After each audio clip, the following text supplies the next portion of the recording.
नमस्कार, मैं दौलत शर्मा और आप देखना शुरू कर चुके हैं एसपीएन 9 न्यूज। देश में चुनावों का माहौल है। 2024 का लोकसभा चुनाव करीब है। सब अपनी यहाँ तैयारियां कर रहे हैं।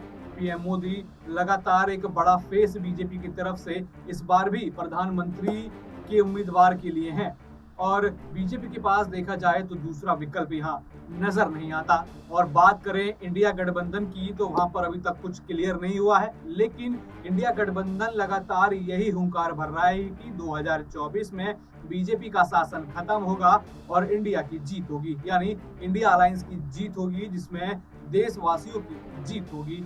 लेकिन कई सर्वे हमने आपको पिछली रिपोर्ट में सामने दिखाए थे, जहां पे अभी भी जो पीएम फेस में सबसे चर्चित चेहरा है वो प्रधानमंत्री नरेंद्र मोदी का है। उसके बाद राहुल गांधी आते हैं, फिर अरविंद केजरीवाल आते हैं। तो देखा जाए तो इंडिया अलायंस में ही दो ऐसे नेता हैं जो मिलकर भी यहाँ पर जो है प्रधानमंत्री नरेंद्र मोदी को हरा नहीं पा रहे हैं। यानी देखा जाए जो पॉपुलैरिटी है वो प्रधानमंत्री नरेंद्र मोदी की ज्यादा है अगली बार के पीएम फेस के लिए।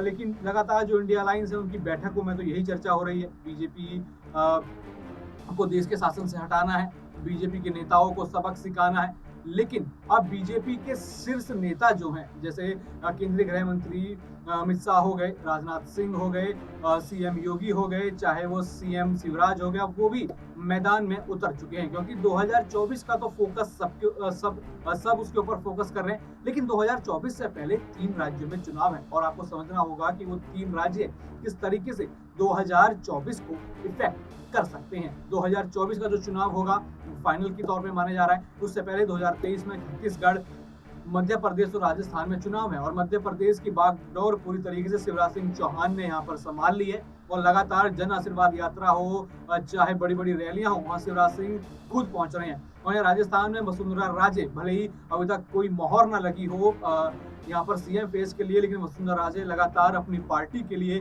खड़ी वहां पर नजर आ रही हैं और लगातार रैलियां कर रही हैं, जनता के बीच जनसंपर्क बढ़ा रही हैं। और छत्तीसगढ़ में भी बीजेपी अब अपने पत्ते खोलने के लिए तैयार हो गई है। आज कांग्रेस अपने पत्ते खोलेगी, उसके बाद बीजेपी भी जो है सतर्क होगी, क्योंकि बीजेपी नहीं चाहती कि कोई भी चुनाव में वो पीछे रहे या चुनाव में अपनी ताकत दिखाए बिना वो हार जाए।